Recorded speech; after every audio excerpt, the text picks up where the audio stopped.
Welcome to Storytelling.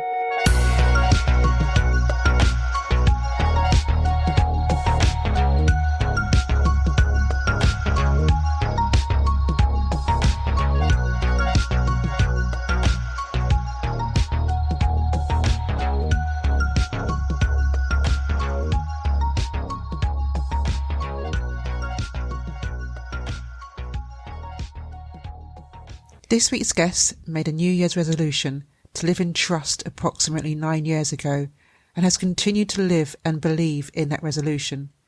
His journey has been transformative and he shares this guiding principle with others. He has since written a book about it, hoping to inspire others to be more trusting in the world.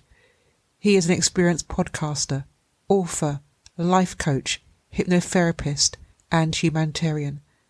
Today he shares his inspiring story of what it truly means to live in trust. Please welcome Joseph Bennett. Hello, Joseph, and welcome to the podcast. Good morning, Debbie. Happy to be here. Thank you for the invitation to show up on your brilliant show. I appreciate you. Joseph, the subject of trust can be very emotive for some people.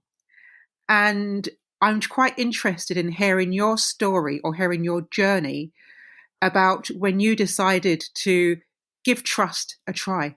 I love that as a title. Thank you. I'm stealing that. Give trust a try.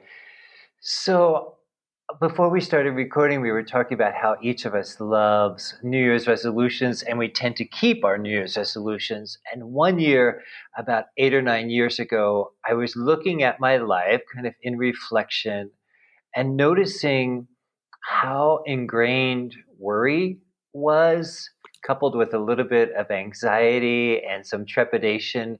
And I thought, well, hell, I don't want to bring that into the new year. So what's the opposite of that for me? And what came to mind, came to heart, was trust. So I decided that for the new year, I was going to trust with a capital T, like really just dive into it 107%. I would trust that all the right clients would show up. I would trust that I would remain healthy. I would trust my husband. I would trust those I was in relationship with. Just more or less, it's two-part, as an experiment and also as a decision. Like I would just decide that whenever there was a moment of worry or indecision, that my go-to experience, my go-to decision was going to be, I will trust with a capital T. And I did for the entire year. And what I learned from that was I could just keep going. I could just continue to trust even after that year was over, because it really changed my life in phenomenal and beautiful and very life-affirming ways. So I'm still doing it. All these years later, I'm still showing up with trust as a capital T. And it's been brilliant. So thanks for having me on the podcast. I'm excited to talk about it. So this is really interesting because some people will argue, but how can you trust politicians because they never tell the truth? How can you trust certain individuals if they're constantly not telling the truth? And what place does that put you in as an individual when you have this mistrust of the world and mistrust of others? Yeah. It's a huge question, and it's been one that I am not ignorant of. It is very top of mind for me as an author. As I go to put this book out into the world, there will be people who come to me either in podcasts or in Facebook Messenger or in book signing and say, but you don't understand, right? This happened to me and this happened to me. Where was the trust in that? So the book, Debbie, is actually a bit of a workbook. So I invite in people to look at the areas in their lives where they have trusted and it's worked out, and let's collect evidence of that. And then the opposite. Let's look at examples of where you have trusted and it hasn't worked out. And let's collect evidence of that. And then let's just bless and release that. So that's actually, I think, chapter 2 in the book. Let's bless and release that. Because as a human being and as a coach, what I'm excited about is the law of attraction. And the law of attraction says that where our attention goes, energy flows. So what we're thinking about, we're creating. What we are conscious of, that's the life that we are creating. So my invitation is just, where are your thoughts? Where's your attention? Where's your energy going? Are you mindfully putting attention on he, she, or it said that, and that's what's showing up in my life? Or can we bless and release that? And starting today, as you're reading this book, or as you're listening to this podcast, or as you're creating a decision or a New Year's resolution for yourself, can we look at the other parts of that? Can we look at the possibilities of what it could be like to live in trust with a capital T? This book is not about, everything in your life happens for a reason and everything is showing up perfectly. Even though I personally believe that, this isn't that book. This book is, let us collect the evidence of what's happened to you in relationship or with a politician or at work. Let's look at it and release it. And maybe if it's possible, I believe it is, but each person has to make their own decision.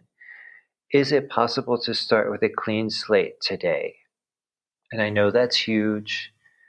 And I know that that feels impossible to some of us because when we've been hurt or when we've had examples of distrust, that gets pretty weighty on us. And we carry that around with us.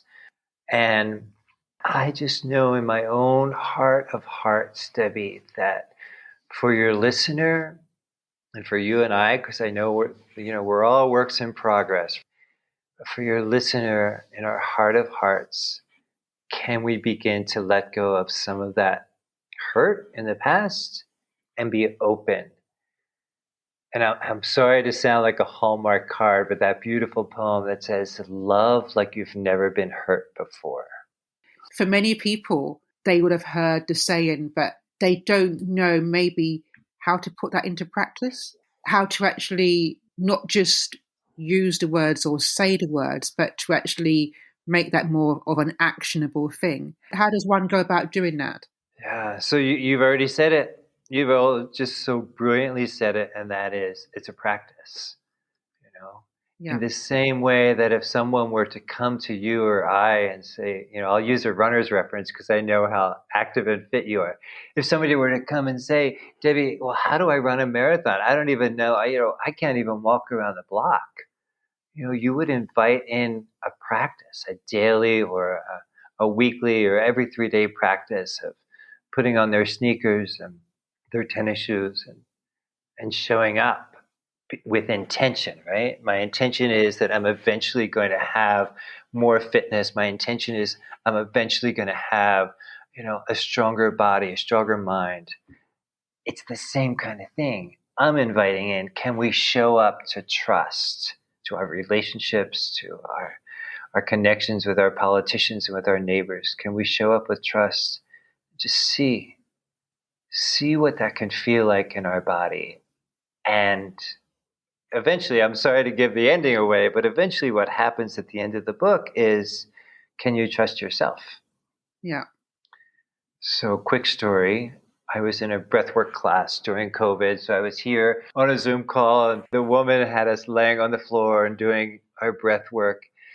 And the coaching was something like, during this session, you will find an answer or you will find a solution. I don't remember what her coaching was, but what came up for me is, in the middle of breath work, I realized that TRUST, in the center of trust, is you. I was like, oh my God, I had to quickly get out of the breathwork session to go write that down because I didn't want to lose it. I'm smart enough to know that I forget things, right? So that's the ending of the book. And it's probably mentioned in more than one place, but certainly at the ending. Can we trust ourselves? And I think that's the real practice. It's not about the politicians. It's not about the neighbors. It's not about our ex-husband. It's, can you trust yourself? And what does that look like? And what does that feel like? And how can you metaphorically put on your sneakers and go out into the world trusting yourself? And that can be scary, Debbie, for some of us. because we are very good at putting our attention on the other. Well, he said this and they said that, and they promised us a new bridge and they never deliver, Yeah. What about your relationship with yourself? Are you able to trust yourself? Let's just start there. So, Joseph, what have you learnt about yourself during that transition when you decided that you were going to live in trust? Thanks for the question. What I've learned and what I continue to learn is that it's 1,000% possible. It is 1,000% possible to live in trust. And as I look at it, I ask the question, well, are there examples where it didn't work out for me? I'm giving a talk on confidently speaking, and so I've been working on this idea of trust and what I want to say about it. And what I know to be true is that I don't know. Because my New Year's resolution, Debbie, wasn't, are there examples where I should distrust? That wasn't what I was looking for. I was looking for examples of where I can trust. So am I living in a bubble? I don't think so. Are people going to say that I am? I don't care, because that wasn't my New Year's resolution either. My New Year's resolution wasn't, are there examples of distrust and what are people saying about me? My New Year's resolution was trust with a capital T, and let's see where that leads. And I've had lots and lots and lots of examples where that has just turned out beautifully. I'm excited for that. And I would say that it certainly is going to be liberating for many people to actually let go of a lot of these negative feelings that we have when we display distrust. Yeah. And I'm willing to be 100% transparent with you that I am married to the brilliant Eli Hans, who is a coach and an actor and a playwright and a musician. And he doesn't necessarily live this way all the time, which is perfect because he has his own path and his own journey. But he lives more in a land of what if. He actually just wrote a play called Out of the Blue, and one of the characters is what if, what if, what if, what if. So when he says to me, well, what if the car breaks down, or what if the person doesn't show up and deliver the project? And I just gently remind him, I'm trusting. I'm living in a land of trust. So I know that it might be challenging for your listeners because it's challenging in my own home. But as a practice, as a choice, as a decision, I use that word on purpose. I decided to trust with a capital T, in effect, to see what would show up. And I can only speak for myself, but it has turned out beautifully in a way that I never could have imagined. And what it has done for me is it takes away all of the worry, takes away all the overwhelm and all of the anxiety, because I'm living in trust. What is there to be anxious about when you're living in trust? Trusting yourself in the center of trust is you. I absolutely love that saying, trusting yourself in the center of trust. Brilliant. And it doesn't happen overnight. It's a practice. It's what might help your listener is to have a trust buddy, to have, we have such things as accountability buddies and workout buddies and things like that. What if you had a trust buddy? Somebody that you could call when you said, I don't know if this is working. There's only 17 pounds in my checking account. I don't know about this. And your trust buddy could say to you, trust with a capital T. Yeah. That's the practice. Joseph, I just want to thank you so much for joining me on this podcast. You are so very welcome. It's an honor to be here. And what I'm very cognizant of this morning, Debbie, is that if one person learns to live in trust because of your brilliant podcast or because of me showing up as a guest, then you and I, we've done our job, huh? That's brilliant. Thank you. I have been completely inspired by Joseph, and my New Year's resolution has started early to be more trusting in this world. If you would like further information about Joseph and are looking for further inspiration, then please follow the link in the show notes.